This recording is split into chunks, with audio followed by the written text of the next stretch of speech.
C'est la fête, c'est la fête, service garanti. Hello les petits loups, on se retrouve pour une nouvelle vidéo sur ma chaîne et aujourd'hui j'ai décidé d'aborder avec vous le conte de La Belle et la Bête et de savoir si c'est un conte ou une réalité.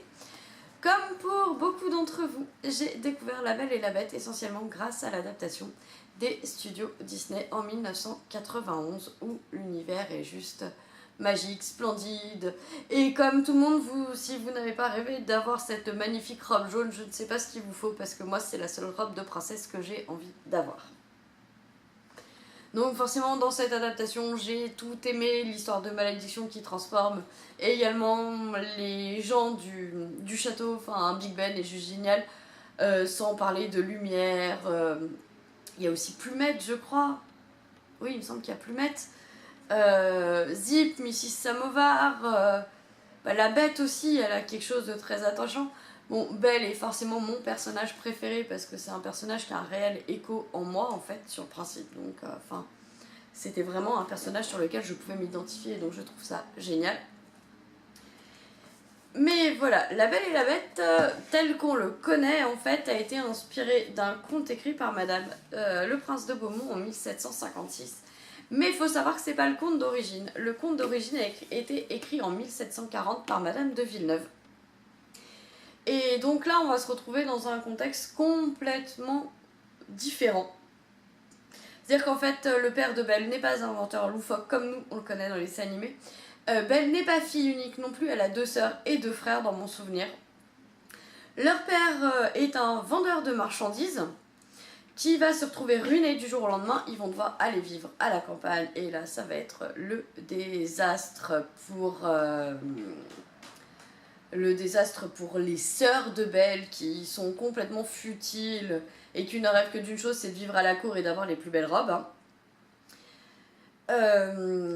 Donc ils vont vivre là, essayer d'entretenir, d'avoir une vie de paysanne, forcément, de paysan, pardon. Le père va recevoir une lettre l'informant qu'on a retrouvé un bateau contenant ses marchandises. Donc il va se rendre sur place, sauf que ses associés, le croyant mort, ont décidé de tout vendre. Donc il va revenir aussi pauvre qu'il est parti. Sauf que sur le chemin du retour, il va un petit peu s'égarer.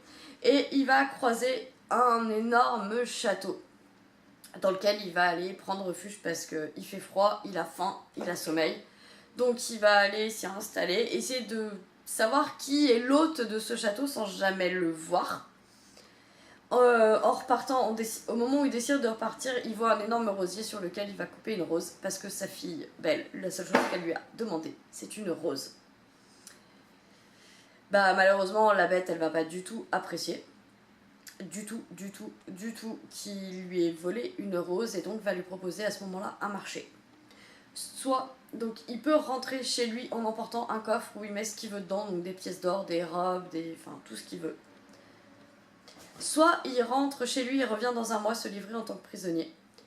Et soit la deuxième option qui est la plus bizarre quand même, c'est soit il lui offre une de ses filles en mariage, mais à la seule condition que la fille accepte d'elle-même de devenir son épouse. Bien sûr, en arrivant au début, il ne veut pas vraiment en parler, mais en découvrant le coffre déjà chez lui, il va en parler. Enfin, il le découvre, mais il ne va pas dire qu'il est riche, hein, faut pas pousser non plus. Il va exposer l'histoire, et donc Belle, comme c'est en ramassant la rose qu'il s'est fait faire prisonnier, entre guillemets, Belle va se sacrifier et prendre sa place. Après, bien sûr, vous connaissez plus ou moins l'histoire dans les grandes lignes. J'ai voulu vous parler de La Belle et la Bête après avoir lu ce livre qui est Ma vie de monstre de Anne Pouget, publié aux éditions Scrinéo. La petite phrase qui était en haut, c'est l'histoire vraie qui a inspiré La Belle et la Bête. Moi, je vois histoire vraie qui a inspiré La Belle et la Bête, oui, bien sûr, les sorciers, les sorcières, les malédictions, enfin... Voilà, moi je suis restée uniquement sur ce que je connais de ce conte, donc le film de Disney ou encore, enfin le film ou le dessin animé de Disney. En fait, il s'avère qu'il y a bien une histoire qui a permis à Madame de Villeneuve de s'inspirer de faits réels pour écrire son histoire, même si elle l'a légèrement beaucoup brodé, on est d'accord, hein. En fait, il s'agit d'un enfant qui s'appelle Pierre Goncalves, quelque chose comme ça, qui est né sur les îles Canaries et qui s'est fait prisonnier et qui a été revendu à la cour à l'époque de Catherine de Médicis.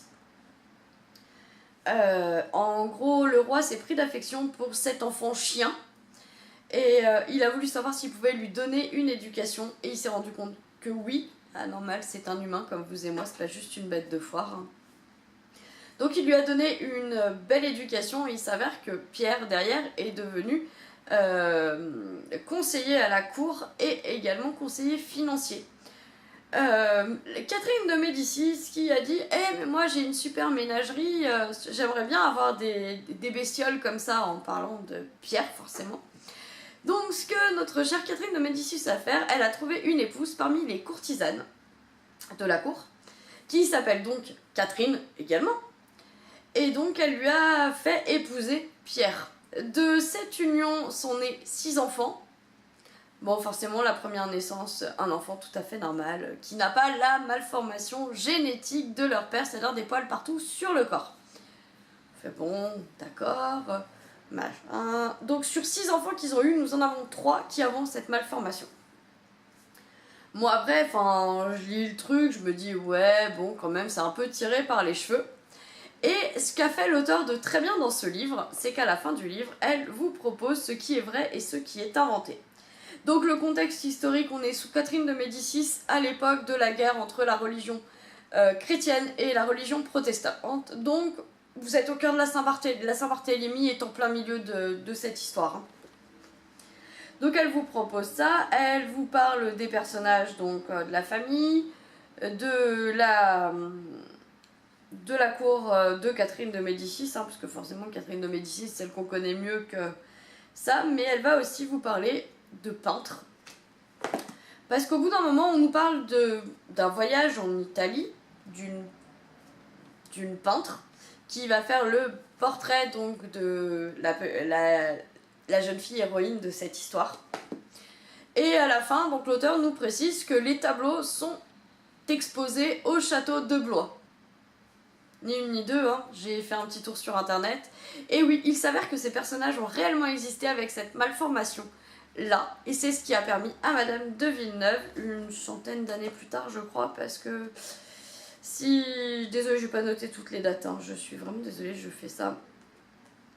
Donc Pierre, qui est considéré comme la bête de départ, parce que Pierre et Catherine, voilà, il serait mort en 1618. Et l'enfant sauvage est offert au roi Henri II à l'occasion de son couronnement en 1547. Voilà. Donc Madame de Villeneuve a écrit son histoire a été publiée en 1740. Ça fait 200 ans plus tard. Donc voilà, résultat, je pense que c'est ces tableaux de peintres, etc. qui ont inspiré cette histoire à Madame de Villeneuve et qui en fait le conte que nous connaissons aujourd'hui. Donc voilà, j'espère que cette vidéo vous aura plu là-dessus, sachant que si vous aimez comme moi l'univers de La Belle et la Bête, vous pouvez aussi découvrir Histoire éternelle de Jennifer Donnelly qui a été publiée il y a 1 ou 2 ans aux éditions Hachette. Aux éditions Bayard, il y a également une réécriture de conte qui s'appelle La Belle et le Maudit de Page Morgan. Je sais pas si vous connaissez aussi la série Beauty and the Beast qui a 4 saisons, qui est terminée je crois avec l'héroïne qui jouait dans Smallville, si ça en inspire certains. Donc c'était une histoire plus avec de la modification génétique mais différente, etc. de La Belle et la Bête. Vous avez la série également des années 1980, mon dieu, quand je dis ça j'ai l'impression d'être vieille, qui vous parle aussi c'est un remake de l'histoire de La Belle et la Bête, où vous avez Linda Hamilton en héroïne qui va jouer Catherine, et donc la bête qui est jouée par je sais plus qui, donc qui s'appelle Vincent. Vous allez voir, ça se passe en plein milieu de New York dans les années 80, Voilà, moi j'ai découvert La Belle et la Bête essentiellement avec cette série au tout départ avant de découvrir le dessin animé, parce que je suis née en 81, que le film est sorti, j'avais 10 ans alors que la série était diffusée à la télé alors que j'en avais que 6. Si vous connaissez d'autres réécritures de contes de La Belle et la Bête, j'ai l'histoire de la Bête mais je l'ai pas là, je l'ai prêté à une copine. Si vous avez d'autres idées de réécriture de contes, surtout de La Belle et la Bête, n'hésitez pas à m'en faire part en commentaire. En tout cas, voilà, j'espère que cette vidéo vous aura plu, de découvrir réellement le contexte de La Belle et la Bête, de ce qui a inspiré cette histoire. Je vous fais la chronique très prochainement de Ma vie de monstre de Anne Pougin sur le blog. Et d'ici là, je vous souhaite une bonne journée, une bonne soirée, un bon appétit, une bonne nuit. Et je vous dis à très bientôt. Bisous les petits loups!